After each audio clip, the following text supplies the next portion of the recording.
झारखंड विधानसभा के मॉनसून सत्र के तीसरे दिन डुमरी विधायक जयराम महतो ने सरकार से विनोद बिहारी महतो की राजधानी रांची में प्रतिमा लगाने की मांग की, जिस पर विभाग की ओर से उन्हें जो सदन में जवाब मिला उससे वह चौंक गए।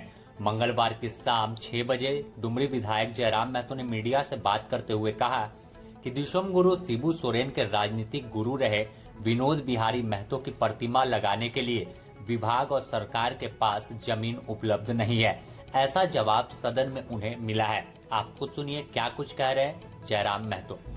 है कि वो राज्य का हितकर नहीं है, वो राज्य के मूलवासियों का, आदिवासियों का भला नहीं चाहती है। और एक मजेदार बात आपको मैं बताऊंगा, मेरा एक सवाल था कि क्या विनोद बिहारी महतो जो दिसम गुरु शिबू सोरेन के राजनीतिक गुरु कहिए, जो शिबू सोरेन ने सार्वजनिक मंचों में स्वीकार किया, दिसम गुरु ने राजनीतिक पिता कह के संबोधन किया है, क्या उनकी प्रतिमा इस राजधानी में कहीं लगाएंगे? सरकार का जो उत्तर था बड़ा एकदम, मैंने उस उत्तर का सुनकर आप आश्चर्य करेंगे। सरकार का उत्तर था कि कहीं जमीन ही नहीं है। अगर विनोद बिहारी महतो के स्थान पर अगर मेरा सवाल ये होता कि आप गुरु जी की प्रतिमा लगाएंगे, तो सरकार का क्या उत्तर होता?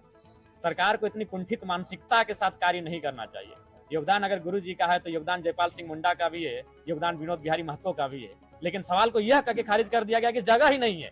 आश्चर्यजनक, विनोद बिहारी महतो के लिए जगह नहीं इस राज्य में एक स्टेच्यू के लिए। घोर आश्चर्यजनक, जिस विनोद बिहारी महतो ने दिसम गुरु को अपने घर में रखा और उन्हें मैंने पढ़ाया, उन्हें राजनीति में लाया, और साफ शब्द में झारखंड मुक्ति मोर्चा विनोद बिहारी महतो के पैसे से बना है। वो उस समय वकील थे। दिसम गुरु इतने सक्षम नहीं थे।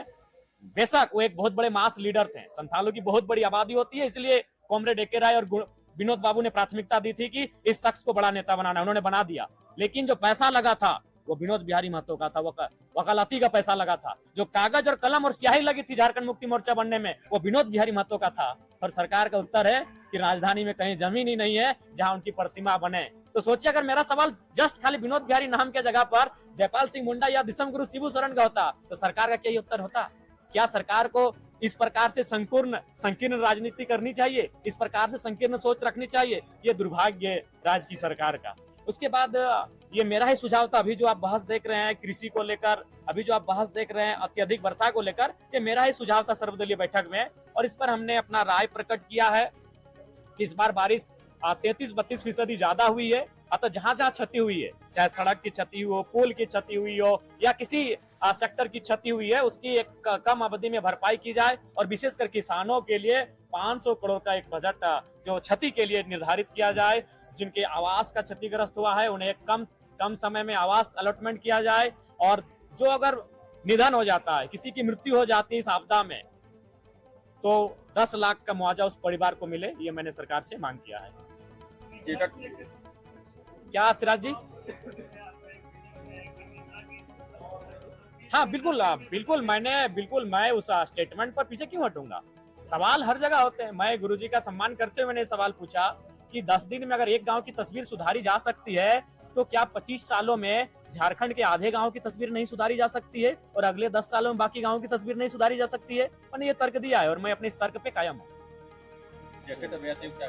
देखिए, जेटेट अभ्यर्थी पर मेरा आज शून्यकाल का प्रश्न था, माफ कीजिए कल था, कि जेटेट जो 9 वर्षों से जेटेट की परीक्षा नहीं ली गई है, उस परीक्षा को लिया जाए। और यही नहीं, जेटेट, जेपीएससी और तथा जेएसएससी की जो परीक्षाएं हैं वो प्रति वर्ष ली जाएं और एक नियमित कैलेंडर जारी करके ली जाए।